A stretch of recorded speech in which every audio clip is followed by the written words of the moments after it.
Hola, buenos días, buenas tardes a todos quienes nos acompañan en esta sesión del mes de agosto del Seminario de Historia de las Emociones del Instituto de Investigaciones Históricas de la UNAM, en concordancia con el CEICH de la UNAM también. Este es el ciclo abierto de nuestro seminario y hoy tenemos, bueno, el gran honor y alegría de que nos acompañe la doctora emérita Bárbara Rosenwein de Loyola University, a quien agradecemos enormemente haber aceptado participar. Ella es una de las más destacadas historiadoras de las emociones del mundo y estamos realmente agradecidas de que nos acompañe. Welcome to the Institute of Historical Research of UNAM, Bárbara. We are very pleased that you have agreed to participate in this series of lectures that seek to bring English-speaking scholars closer to the Mexican and Latin American public. And we are so pleased to have you. Thank you very much. And le cedo la palabra a también la coordinadora de este seminario, la doctora Estela Rosselló, quien dará también la bienvenida y una breve presentación del trabajo de la doctora Rosenwein. Y bueno, pues buenos días a todas, a todos los que nos acompañan por las redes. Buenos días a la doctora Sosensky. Muchas gracias por esta coordinación conjunta que hemos emprendido este semestre con gran éxito y sin duda es una gran alegría tener esta mañana a la doctora Rosenwein con nosotros. I don't know if you understand Spanish, Barbara, but well, I think you understand. So we are just saying that we are very pleased and very happy and honored about having you with us. And I am going to read a very brief note about your trayectoria. So very briefly, seguramente todos ustedes conocen a la doctora y no necesitamos gran presentación, pero de todas maneras lo voy a hacer. La doctora Rosenwein es profesora emérita de la Universidad de Loyola de Chicago.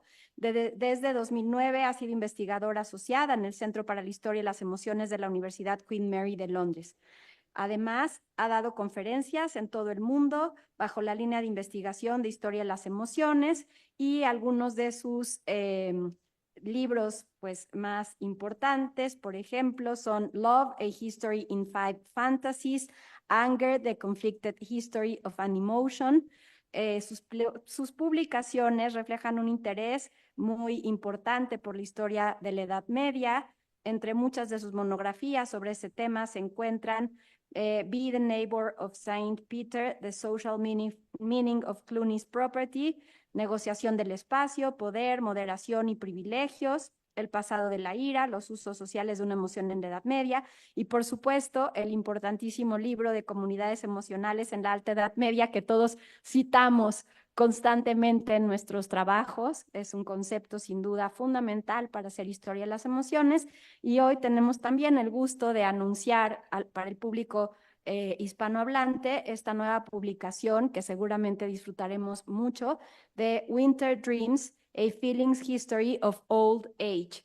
Y bueno, ya Bárbara nos contará cómo ha cambiado el título de este nuevo libro, pero pues eso, es un placer y un gusto tenerte aquí esta mañana. Bienvenida a México, bienvenida a América Latina e invitamos a todas las personas que están aquí en la sala y también a las personas que están en redes a que pues no solamente escuchen, sino también puedan participar y preguntar y aprovechar la oportunidad para conversar con una de las grandes historiadoras de esta corriente historiográfica que nos interesa tanto a todas y a todos. Muchas gracias, Bárbara, y una vez más, bienvenida. Gracias, gracias. Quiero agradecer a Susana Sosanzi y Estela Rosello Sobero por la invitación a hablarles hoy.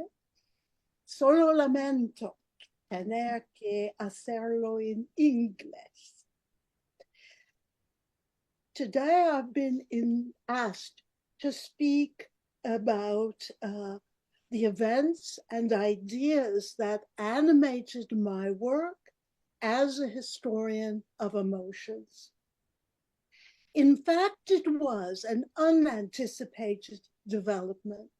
I was a medieval historian long before I became a historian of emotions. However, being any sort of historian is preparation for becoming a historian of emotions, because you learn to ask why questions, and the answers often have to do with feelings in one way or another.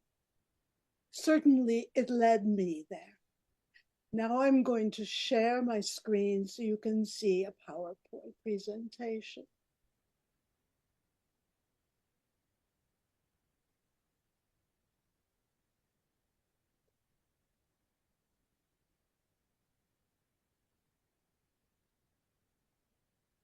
I suppose because I always ask the question why is the reason I was invited to chair a conference session on the social construction of anger in 1995. As I listened to the papers presented there, I became aware of the extent to which historians were relying on an old and outmoded model of emotions to divide Western history into two parts: the irrational Middle Ages, followed by the rational era of modernity. This model dated back to the work published in 1939 in German and in English titled The Civilizing Process, or El Proceso de la Civilización in Spanish, by Norbert Elias. In brief, Elias characterized medieval people as childish, impulsive, irrational, out of control, giving in to all their pleasures and lusts, and, moreover, excessively violent. One couldn't even call them emotional because their sentimental lives were so unruly.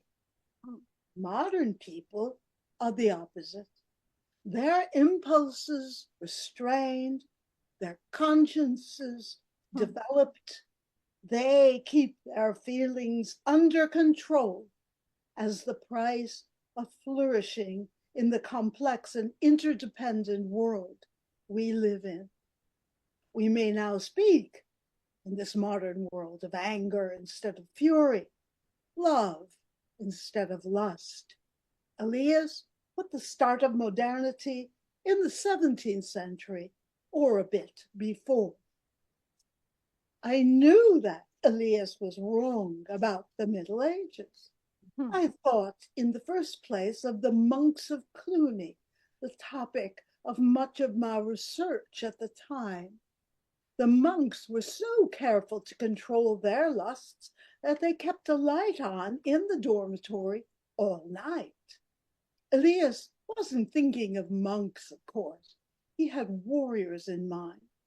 But even in that case, I knew he was wrong, for medieval warfare was carefully choreographed and hedged about by many rules. What of other emotions? The ultimate purpose of the monastic life, said the rule of St. Benedict, was love of God. Well, that rule functioned like a set of laws, and thus it's no wonder that in the 12th century, monks as well as clerics in medieval cathedral schools elaborated theories of love that easily rivaled the profundity and complexity of modern thought on the topic. But did monks, warriors, and scholars feel love? Did they feel anger rather than fury? Did they feel sorrow? Listen to the troubadours for the answer. Here is Sercamon writing a lament for Guillaume the 10th, who died on a pilgrimage to Compostela in 1137. So here's a 12th century statement about loving a Lord. I feel grief and sorrow and anguish, for I see youth fade, joy diminish, and evil arise since the Count of Poitou died. The honor and glory had ceased that once flowed from Poitou. Note that Sercommon's lament, however full of feelings, invokes them in a way that few modern persons would do. He laments the end of all youth, the ascent of evil everywhere, and the depletion of the fount of all honor and glory. Perhaps you consider his words insincere, though they're probably just as sincere as the words in a eulogy today. But actually, sincerity is less important to an historian than the emotional norms to which the speaker is appealing and inadvertently revealing. Listen to the eulogy given by the Archbishop of Canterbury in 2021 to mourn and give thanks on behalf of Queen Elizabeth. He speaks of his affection and respect for her, and of her grace, strength, courage, and openness. He says nothing about youth and joy, evil and good, or honor and glory. Are those themes implied? You might imagine that they are, and perhaps you'd not be wrong, since Queen Elizabeth and the Archbishop were indeed distant heirs of the traditions of the Count of Poitou and Sercomnon. At any rate, the emotions in these two instances of lament are both different and similar. And that is perhaps the first observation that historians of emotions must make. They must realize that while for many people, professional psychologists among them, talk about emotions as if they are universal, hardwired in the brain, and the same in the past as in the present and across all cultures, the facts of history dispute that view. At the same time, we must also recognize that human beings do have something in common, the capacity to experience and express feelings. Of course, I had not thought of any of this at first, but as I came to see that every historian accepted the paradigm of Elias, I decided to try to work out an alternative. In my first article on the topic, I critiqued the reigning view and also suggested a way to investigate emotions of the past and present, to consider that people lived and live in what I called emotional communities. Generally coterminous with social communities, however defined, the emotions researcher looking at them should seek to uncover systems of feeling and to ask, what emotions do these communities and the individuals within them define and assess as valuable or harmful to them? What evaluations do they make about others' emotions? What is the nature of the affective bonds that they recognize between men and women, between members of family, and so on? And what are the modes of emotional expression that they expect, encourage, tolerate, or deplore? However, it's one thing to have a general theoretical position, and quite another to put it into practice with real historical materials and all the issues that they pose. I was determined to apply my ideas to the medieval period, but it took me many years to work out a viable methodology. I published a few exploratory articles, and even later, I wrote a book using my new methodology.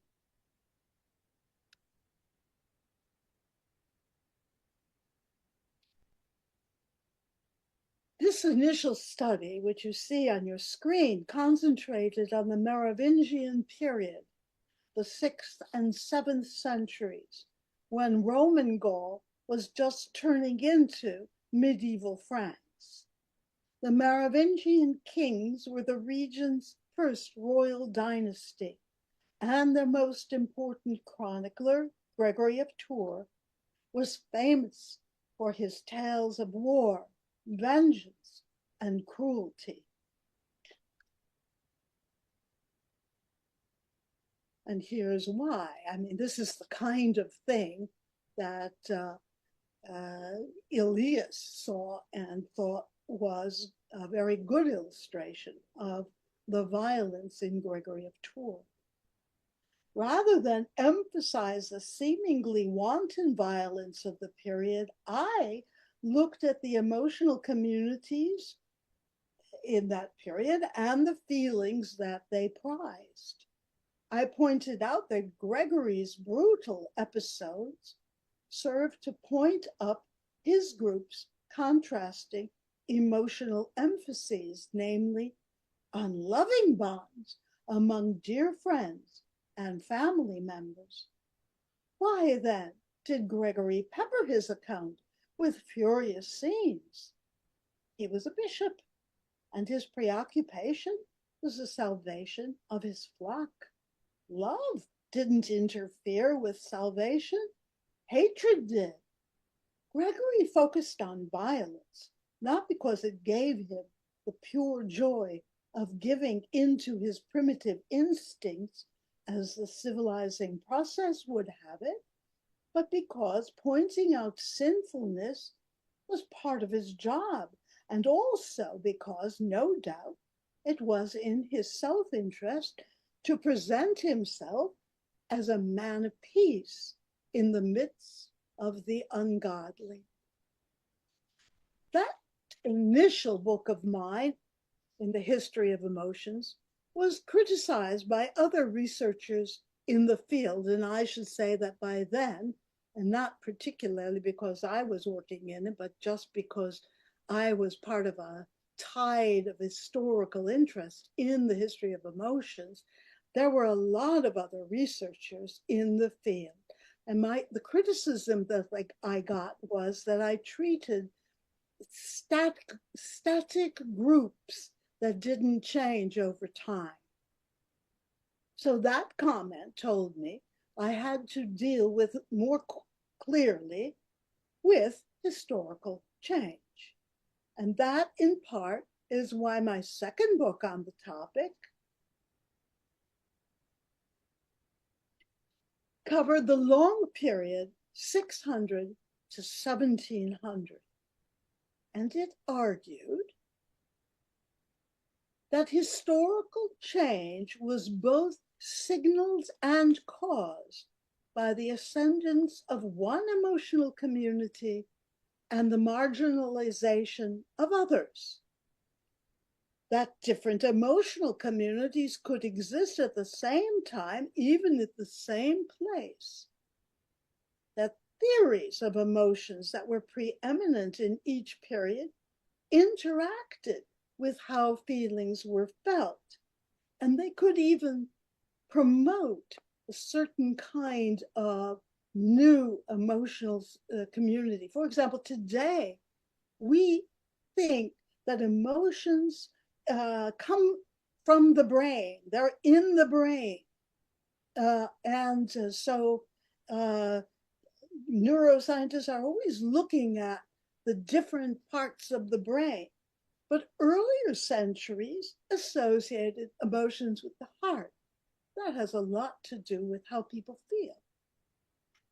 Then, finally, that the history of emotions transcends the medieval modern divide that is institutionalized in most Western institutions of higher learning. So now let me elucidate my method to study emotional communities. Here it is in brief. First, this is not so easy. Know what you want to study. Normally, it will be a group of some historical importance. For example, the Zapatista guerrillas in Chiapas, or Fiesta culture in San Luis La Paz, or the US occupation army in Mexico, 1846 to 48. Secondly, try to be fairly specific and limited, or you will be overwhelmed by primary sources. Third, gather the sources, written, unwritten, artifacts, information about space and place, and so on. Then, find the words that people in your group relied on when they expressed emotions, and take care to note their contexts, whether moral, interpersonal, or political. Finally, create a list of those words, which should include the bodily movements connected with them, such as grinding teeth, shouting, and weeping. But how can you know that a word expresses an emotion? The worst technique is to impose your own intuition on primary source texts from the past. If I may say so, that was exactly the problem with histories of emotions done before mine.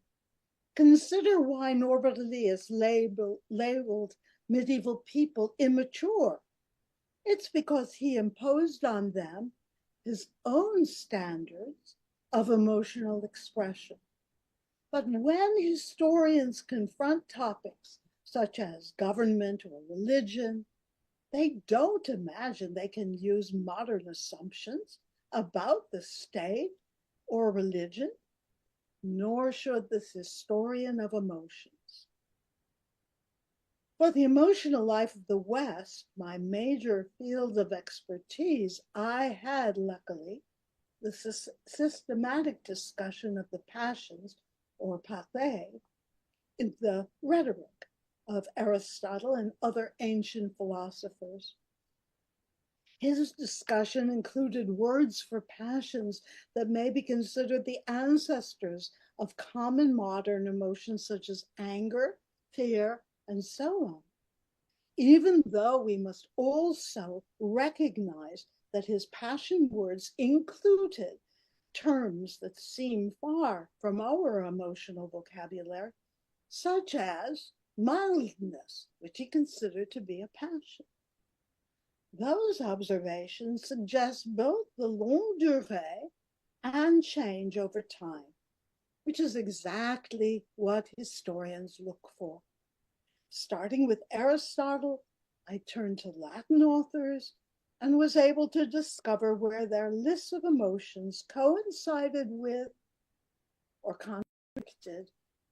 Here you see Alcuin, a Latin writer, contradicted those used by different early medieval communities in various ways and contexts according to their own values and needs.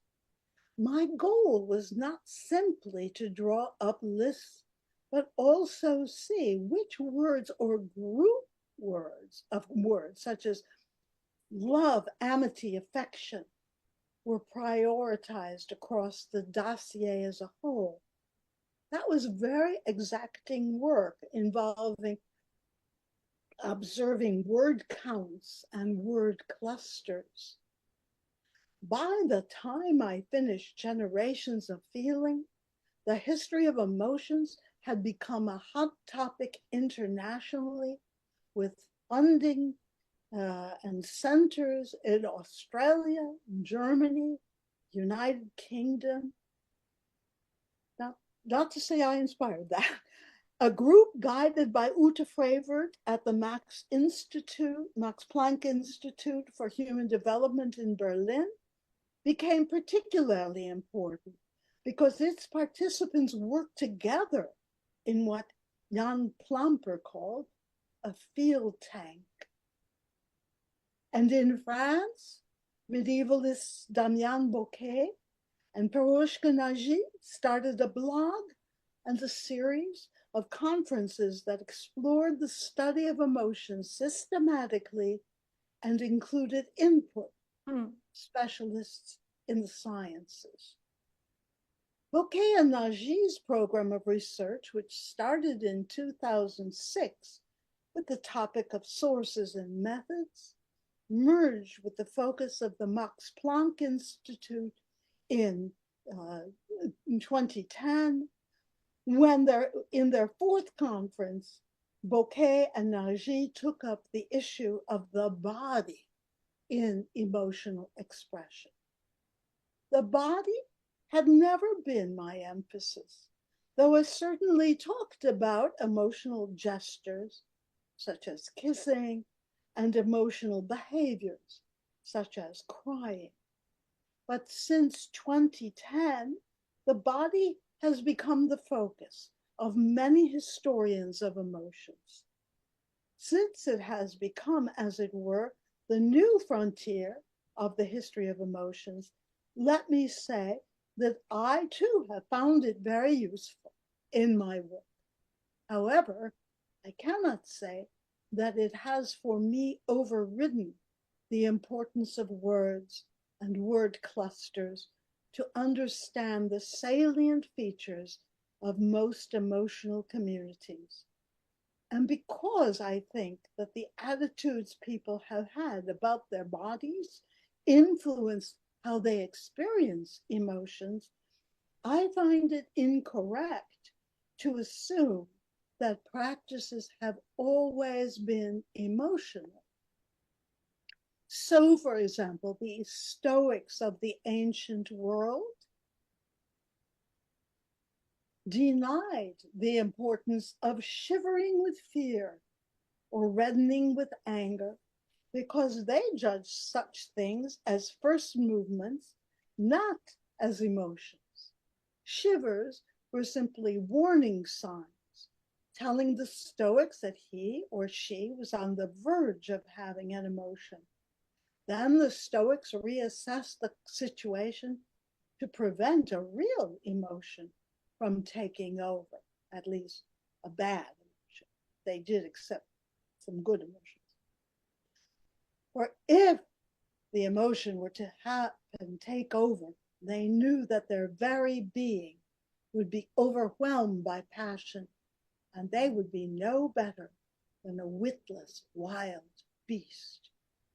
If a robber were to approach a Stoic with a knife, she would consider that the cosmos has its own good reasons for everything that happens, that death is not fearsome, and her attachment to money and even life, both of which are impermanent, is absurd.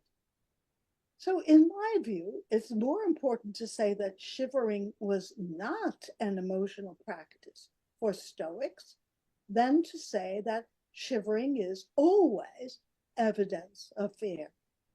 So, how do we know what is or is not an emotional practice? Well, we must study what the community says and thinks and values. So I'm not averse to the notion of emotions as practices of the body, but for me, it's a possibility at certain times, in certain circumstances, an adjunct rather than an alternative to my own methods. Meanwhile, it was clear to me that, however exciting the field of the history of emotions seemed to be to its practitioners, it had very little impact on the general public. Consider the movie Inside Out, which features the emotions of a little girl. Every emotion embodied as a cartoon has a recognizable color and a characteristic facial expression. Every emotion has one personality, as if emotions are single, definable, and easily recognizable. Many children's books assert this to be the case, teaching youngsters how to recognize a face to correspond to each emotion and to pose their faces so that others will know how they feel. This is not innocuous.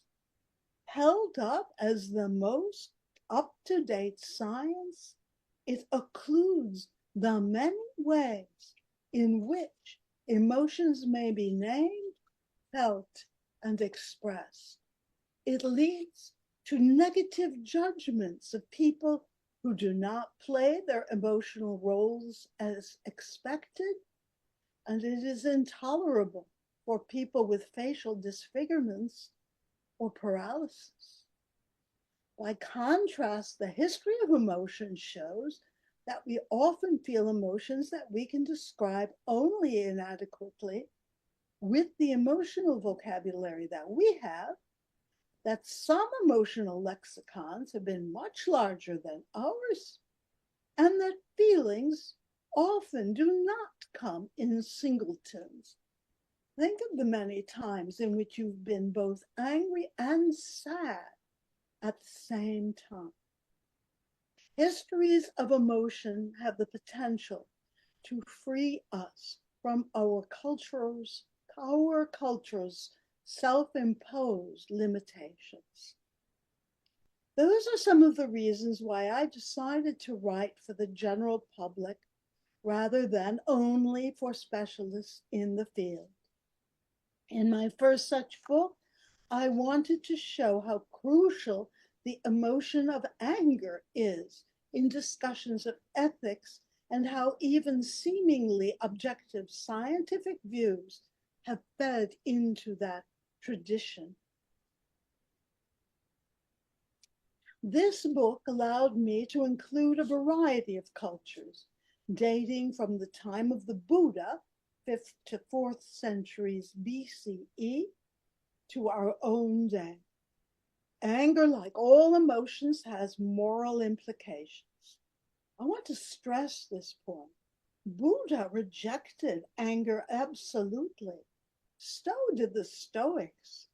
For Buddhists, anger is condemned as the self-destructive error of thinking more of our own suffering than of that of the poor mortal who has hurt us. In the eyes of the Buddha, it's a vice, while compassion for others is the countervailing virtue, the key to ending our endless cycle of births, lives of suffering and death. Suitably modified for the modern era, this idea persists within some emotional communities. However, it seems to be rapidly overtaken by the view that expressing anger, frustration, even fury is good. And the presidential race in the United States is all you need to see how that is happening. Well, after anger, then what? I certainly did not want to start my own version of Inside Out with a separate book taking up each emotion. But when a few years after the book on anger, I decided to write a book on love, some of my friends teased me about starting a series on different emotions. That was not at all my purpose. To be sure, I and many other people consider love an emotion, but few scientists do. Certainly not those who were consulted by Pixar or Inside Out. They identified 5 emotions: sadness, joy, disgust, fear, and anger as key to the child protagonist in the film. Later in that movie sequel, the experts added anxiety, embarrassment, envy, and ennui, which they consider to be the salient emotions that arrive with puberty. Why didn't they consider that loves of one sort or another both delight and trouble us throughout all our lives? Little girls love their parents, and pubescent girls have heartthrobs. Well, they didn't include love because scientists have disqualified it as an emotion. Psychologists are hampered by their very definition of an emotion. They think that an emotion should have a characteristic facial expression and a distinctive physiology that may be tested in a laboratory. It should be a temporary response to external stimuli and only momentary. But love often lasts for longer than a moment. Sometimes it even lasts for a lifetime, and it has no particular facial expression. Historians do not need to find one way to define love. Rather, we need to know how, when, where, and why it was important or unimportant, and in what contexts. We need to understand the reasons for its many definitions and associations. There's no one way to approach this. I chose to trace love's history through the fantasies and stories in which Amor and its heirs have been embedded. I discovered that many of them, these fantasies, endured as basic scripts, even as they change over time. This approach had the advantage of revealing that love is not one thing and never has been, yet, nevertheless, has a core meaning. Here are 5 of the most important ways in which love has been and continues to be felt, or maybe I should say, molded, as being like-minded with another person, as the ecstasy of escaping earthly constraints, as obligation toward another, or more recently, as owing nothing to a beloved because nothing should feel as an obligation if you love.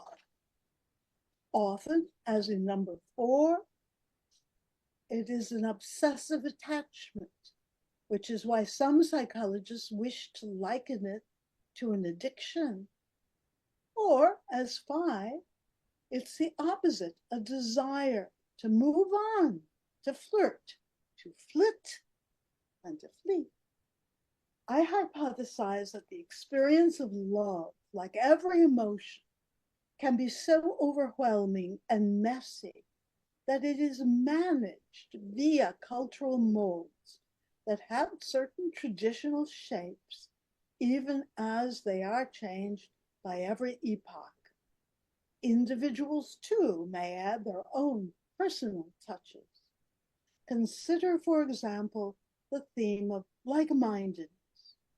Already Homer offered this as love's ideal. When the young and beautiful Nausicaa gave hospitality to the shipwrecked Odysseus, she was attracted to him and wanted to marry him. He, however, demurred, preferring to offer her a blessing instead. May the gods grant to you all that your heart desires, husband, home, and like-mindedness, a precious gift, for there is nothing greater or better ever than when 2 like-minded people are keeping house together, a man and his wife. That was the foundation of Odysseus' own marriage. At its core was a mutually agreeable division of lovemaking and labor allocation between 2 people in utter harmony. Their like-mindedness was not that they thought about the same things in the same way, but that they agreed on the long-term goals that would preserve and augment their household. Okay, like-mindedness is a fantasy, but while it remained the fantasy and an ideal, it meant something very different centuries later to Aristotle, and building on that philosopher's ideas to the Roman statesman and orator Cicero.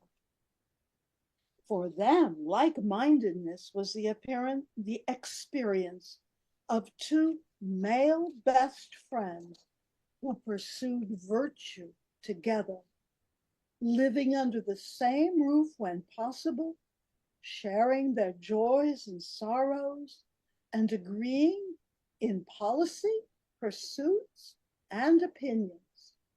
So close was that agreement that, as Cicero put it, a friend, a true friend, is, as it were, another self.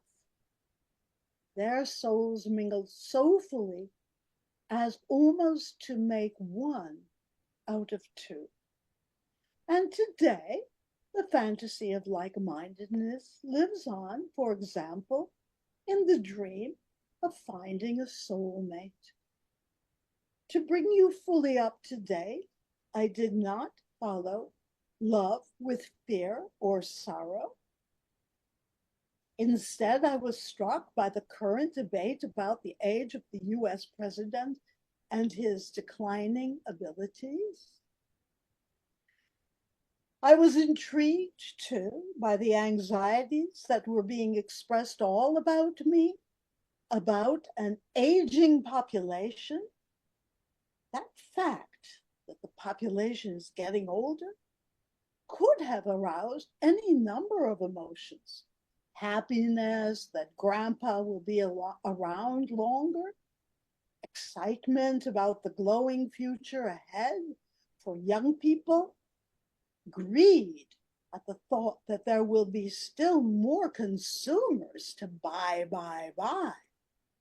In reality, it has been greeted mainly by fear and hand-wringing. I wondered how the elderly themselves felt about being defined as a social bomb, as one book put it. I wanted to explore the emotions connected to old age, both the feelings of those who were not old and those who were. I have only just finished this project, and I today changed the title to Winter Dreams, a historical guide to old age. It is time for me to conclude. The one question that has animated all of my work is why? It led me to emotions, and it led me to think about how and why emotions, as we understand them today, were not always so understood. The question I will leave you with, and hope will animate your own thoughts, is how might the question why help shed light on your own work? Gracias.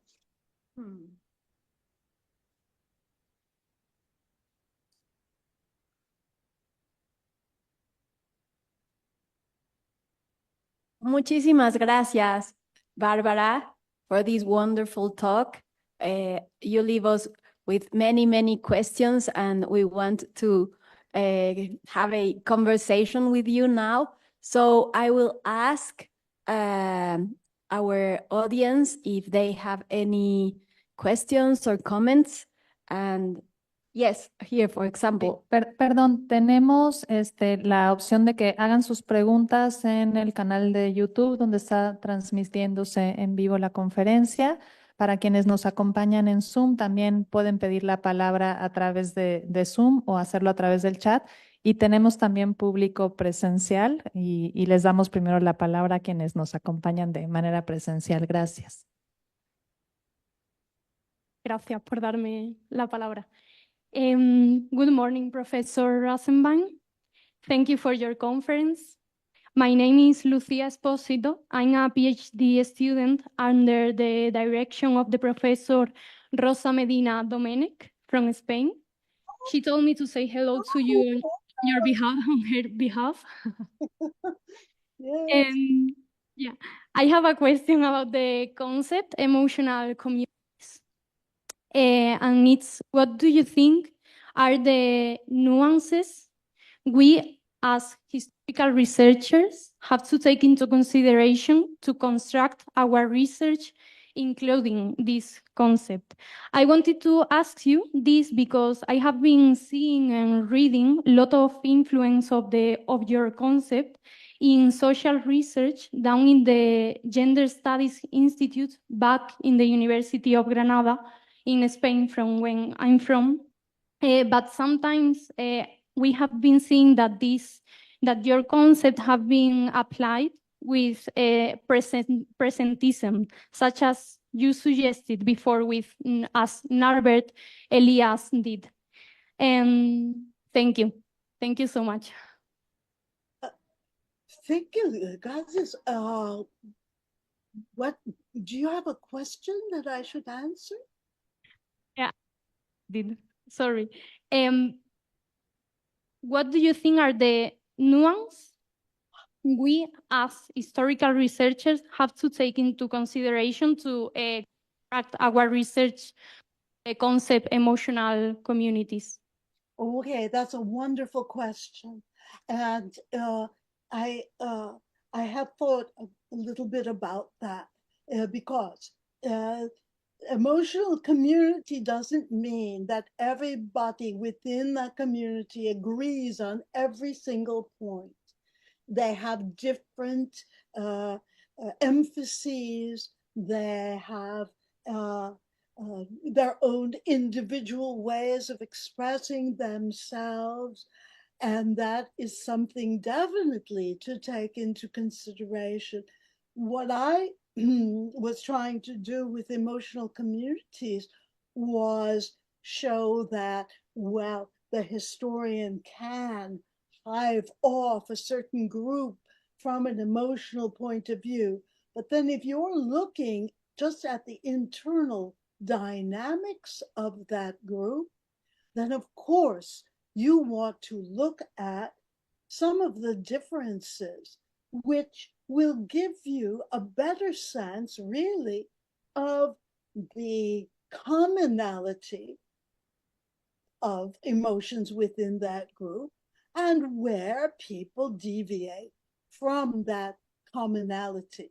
I did a bit of that with Gregory of Tours and Fortunatus in my first book about the emotional communities of the early Middle Ages, because Fortunatus really only talked or mainly talked about love, love, love. And Gregory of Tours did not talk only about love, love, love. So how could they belong to the same emotional community? And I tried to show how love is important for both of them, but they have different emphases. And if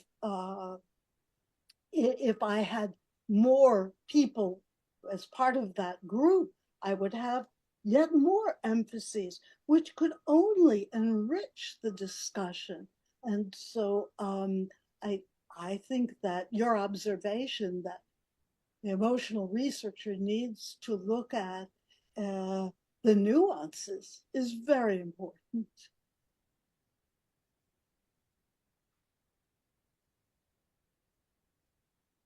Muchas gracias. Y bueno, creo que Susana ya les... Muchas gracias, Bárbara, y muchas gracias por la pregunta.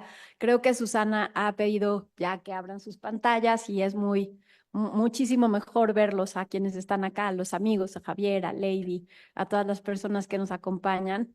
Creo que hay más preguntas en el Zoom. No sé. Tenemos una en el chat de Zoom. I don't know if you can see the question, Professor. No? Well, Matthews Bonfim say, my name is Matthews Bonfim. I newly graduated in history. Can you see it? No. O Matthew, si estás aquí, podrías hacerla también presencialmente. Claro, les invitamos a que hagan las preguntas para que esto se haga más un diálogo y una conversación y sin intermediarios. Creo que es mucho más bonito aprovechar esta oportunidad. So we can have Matthew, this. no sé si quieres abrir tu micrófono y preguntarle a la profesora Bárbara. Can you hear me? Yes, now I can. Yes. Okay. Hi, Barbara. My name is Matheus. I'm Brazilian. I'm newly graduated in history here in Ceará. I am researching about a specifically group of singers who were very successful in Brazil during the 70s military dictatorship. These songs are about the pain of love and involve working class figures. Um, I know. I wanted to know if, as this section is recent compared to the example you use, I would like to know if the methodology will be a little different. How I can start it to think about these issues. I'm new in this issue. Thank you. Wonderful question. Of course, you have a group that is very much a part of the troubadour tradition, although maybe it doesn't acknowledge that, a tradition which talks about love. The interesting thing is that if that tradition of love is being invoked in a context of military dictatorship or authoritarianism, it might be understood as a kind of rebellion.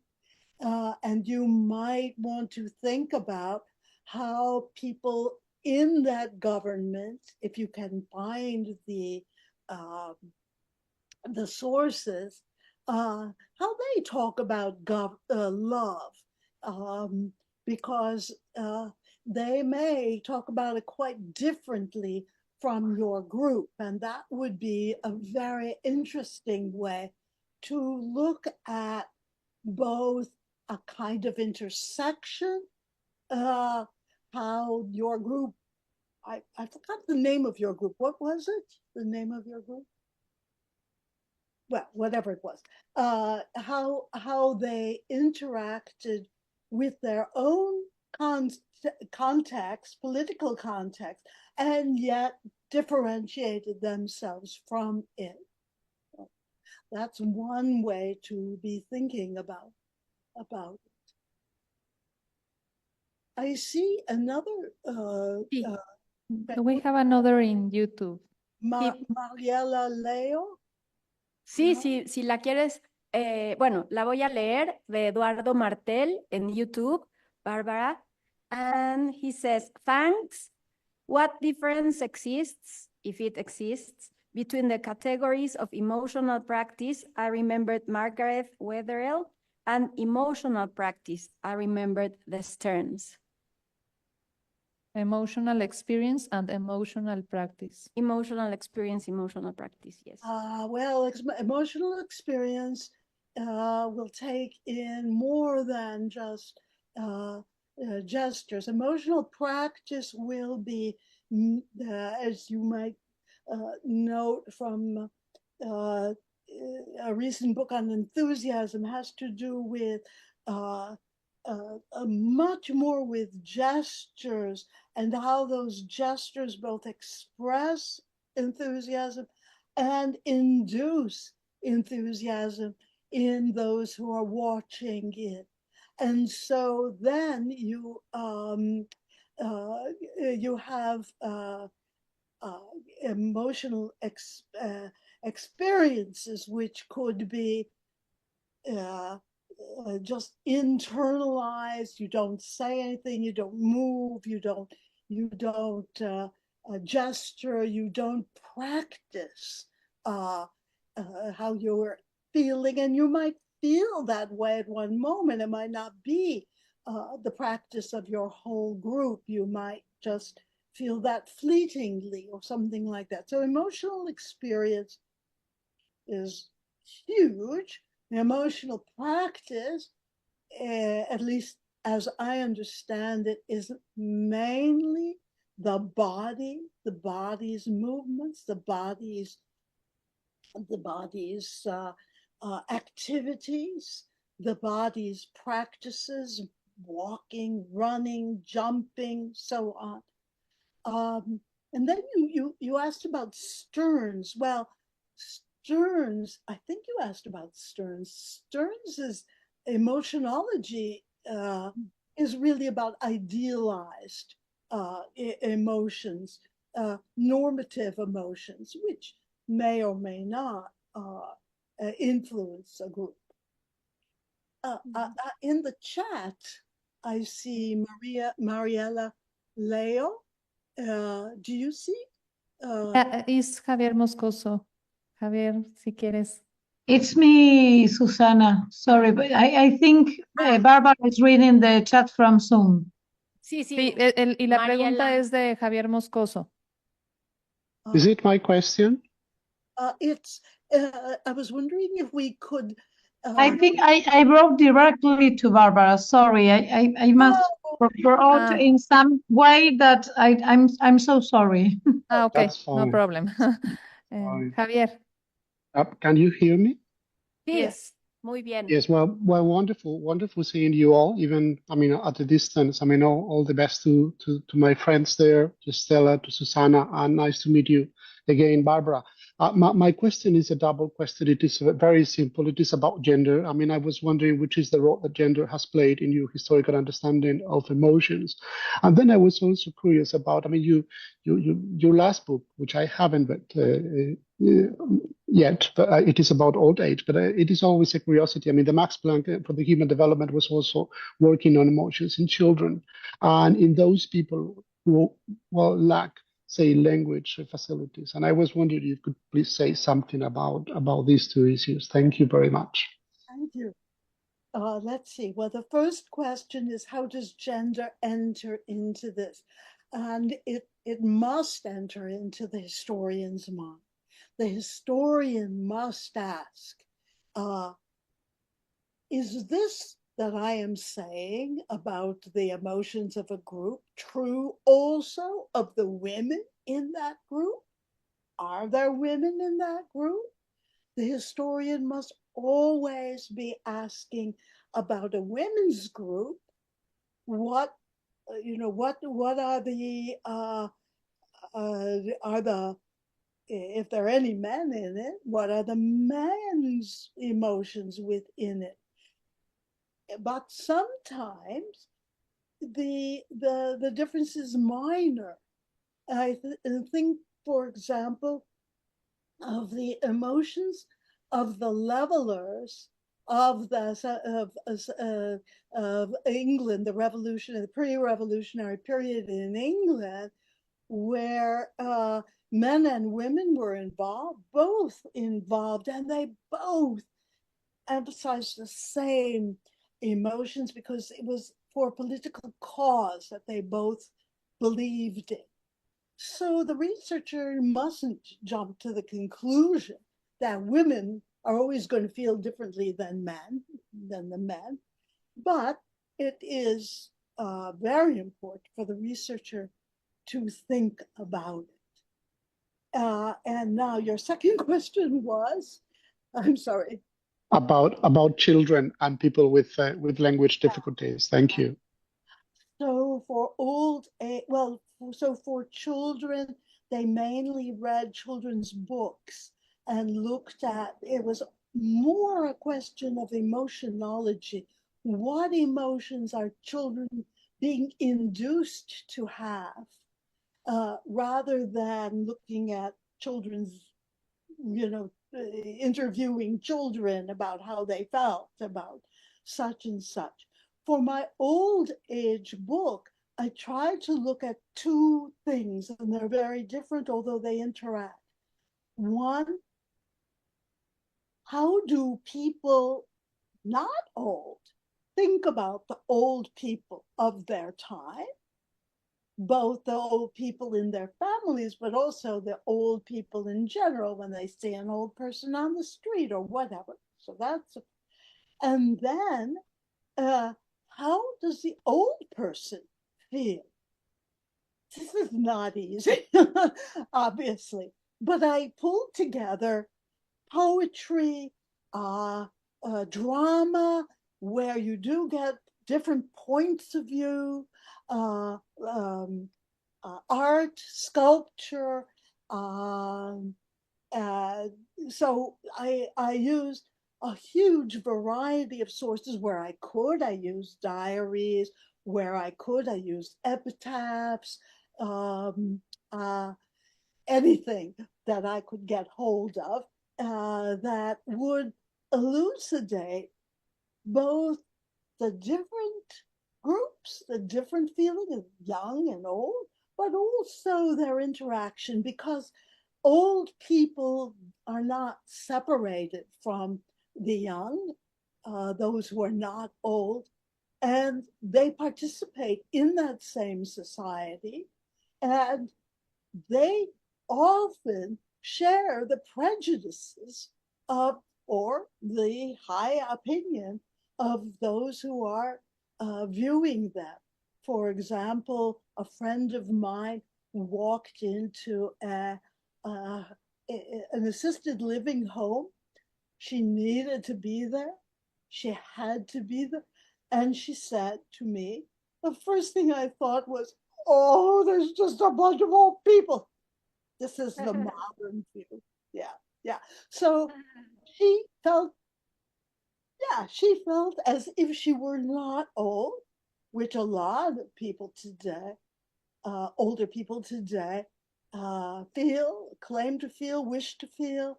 But that's all part of that same history. You needn't feel that way. You can glory in being old if you have a certain kind of social role that gives you the glory. So, yeah, so it's a different technique. Thank you. Thank you so much. Thank you very much, Barbara, and Javier too. I have a comment on Susana too, so please.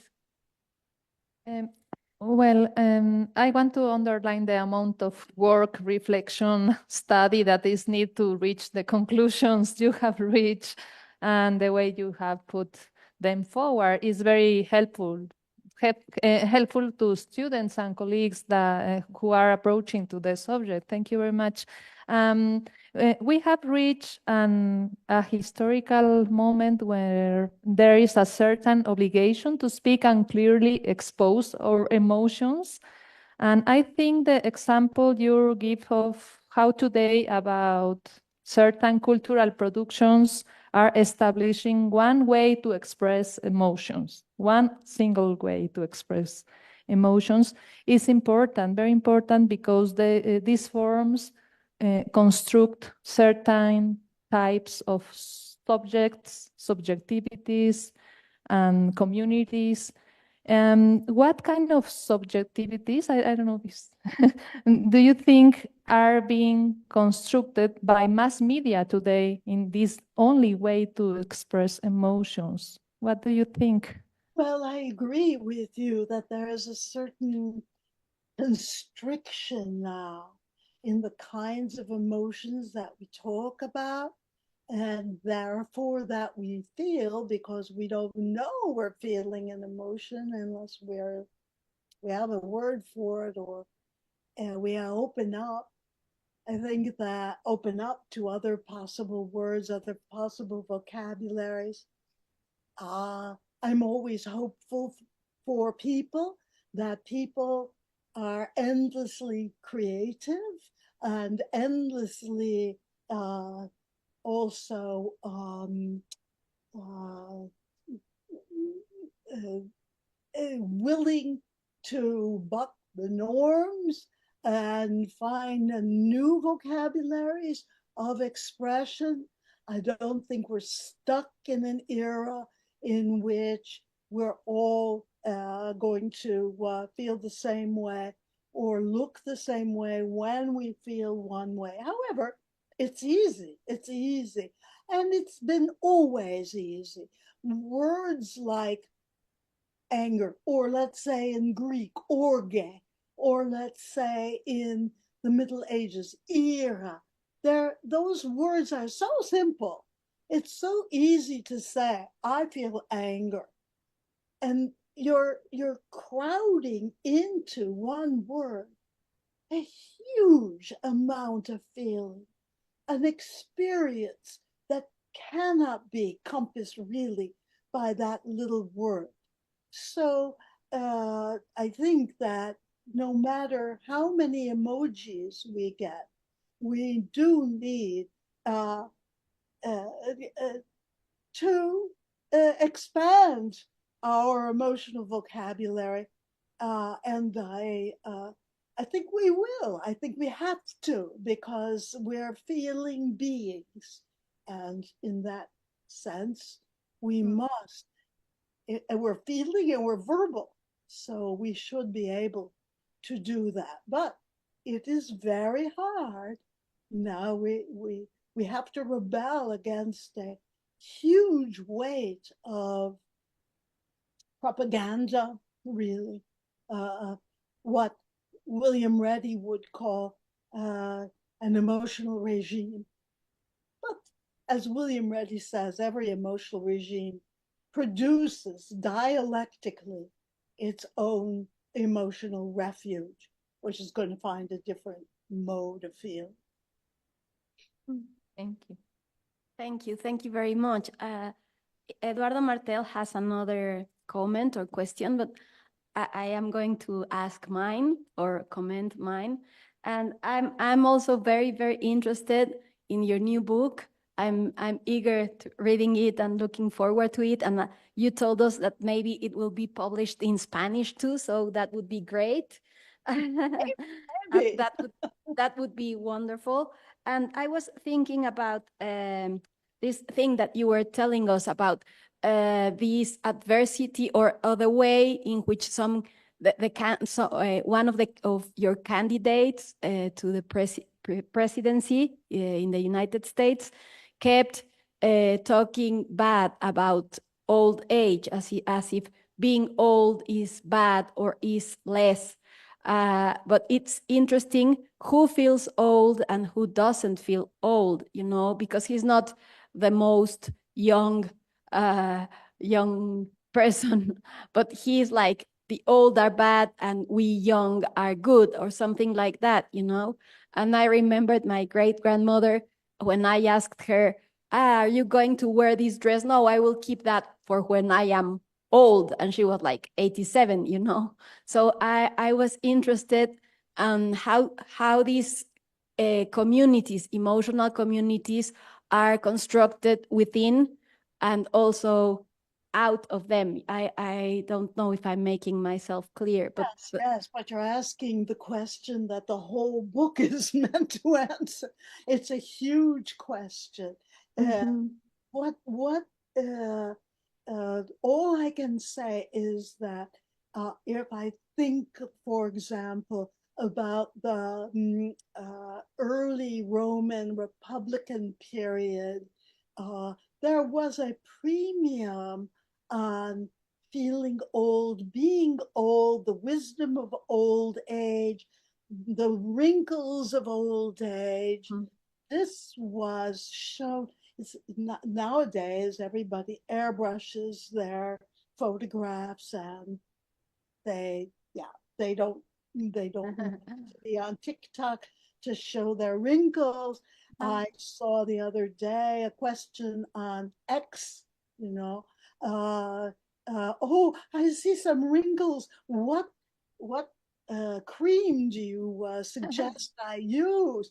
That's nowadays. But in the Roman period, it wasn't the case, and you do get, for example, a very realistic image of Cicero with the wrinkles, with the hairlines, with the jowl that's beginning to sink. So there you have it. Then you get Augustus, yeah, a revolution. And how does Augustus present himself?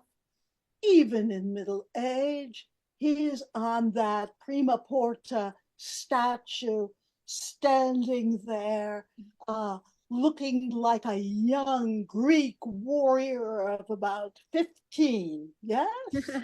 I mean, no, about 21. But I mean, he is projecting an image of self that is youthful. And just to give you another example before I think about Mussolini. Before Mussolini, uh, I don't know. Older people in Italy, I think, uh, anyway, they thought were honored. Grandpa was taken care of, and so on. What does Mussolini say? You've got to be young. Youth is everything. Even when Mussolini was 50 years old, he airbrushed all the wrinkles and he took a mistress half his age or more than half his age.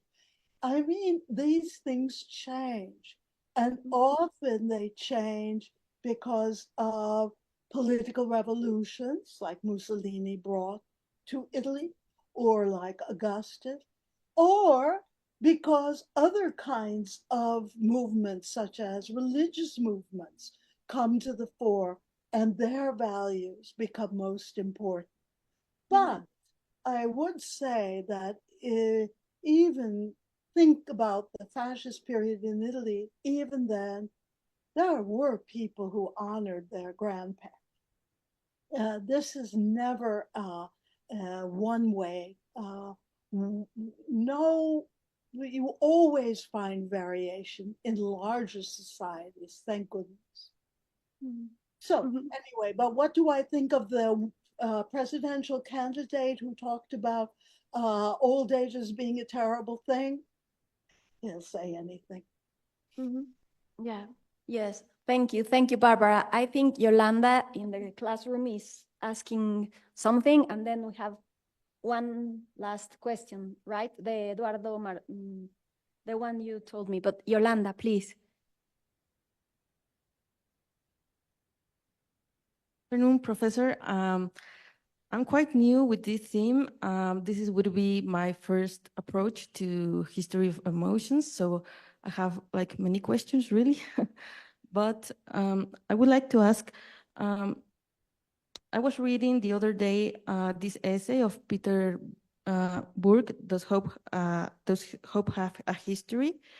And he talks about big hope and small hope, referring to emotions that talks about communities and personal small emotions, like personal emotions. So my question is,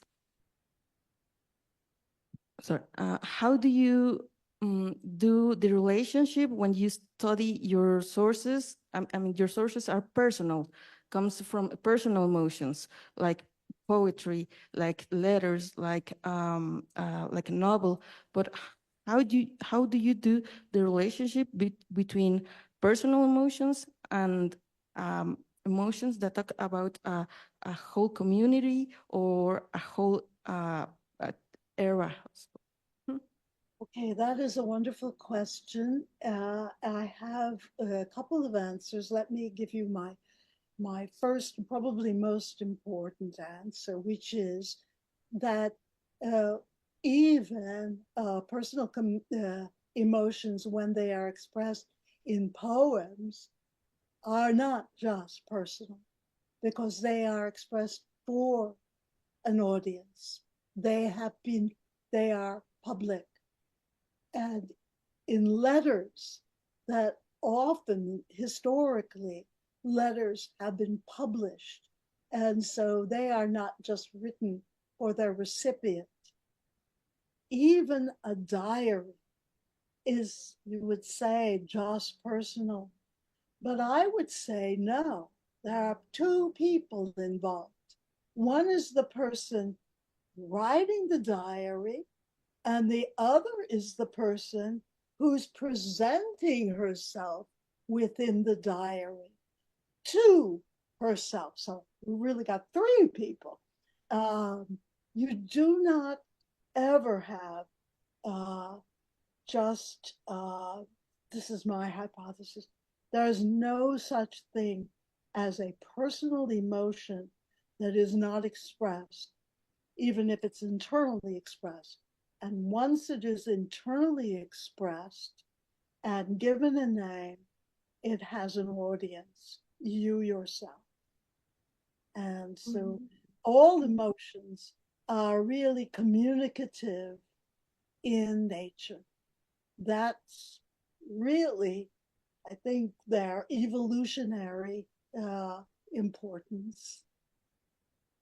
Well, I don't know if that helps, but I would not worry about the big distinction between a diary on the one hand and a public document on the other, until you discover that the diary was written by somebody who was completely opposed to the person who composed the public document, in which case you've got the beginnings of thinking about two different emotional communities. Well, thank you very, very much. Thank you, Yolanda. We have a last question, and it's Eduardo Martel, who says, the emotional vocabulary is very important for shape the emotional community, but in the methodology, it introduces the body movement. Did you build an emotional community primarily since the body? I mean, the relationship between... Emotional community primarily based on the body? I don't think you know what that community feels until you have some words from that body that tell it to you. Because, raising your hand like this, well, you could be just waving to a friend, or you could be giving the salute of the Nazis, or, you don't know what those gestures mean until you embed them in a context. And once you can do that, then yes, they're very important for defining an emotional community.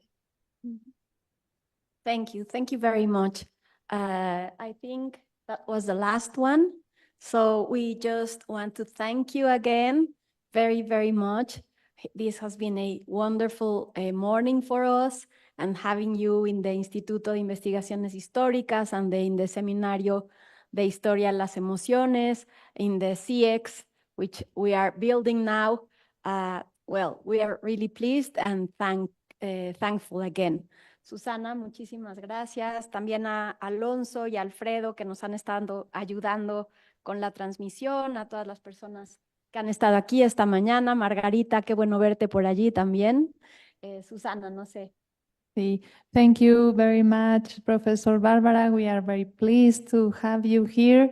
Bueno, los invitamos para nuestra próxima sesión, que será ya en el mes de septiembre. Tenemos, déjenme confirmarles, sí, tenemos a Katie Berkeley de la Universidad de Glasgow, que va a hablar sobre performance, poder, ética e historia de las emociones. Eso será el día miércoles 25 de septiembre. Ya les estaremos mandando la información y bueno, seguimos en esta idea de poder divulgar las ideas, los estudios, los trabajos de colegas de habla inglesa a un público mexicano, latinoamericano. Poder establecer esta conversación con ellos es realmente una oportunidad excepcional. Y bueno, seguimos en el Seminario de Historia de las Emociones y gracias a todos. Hay presencia aquí en el aula de históricas, hay presencia en el Zoom, hay presencia en YouTube y el video quedará para ser consultado después. Gracias. Muchas gracias, Bárbara, otra vez. Y gracias a todas y a todos. Bye. Bye, bye.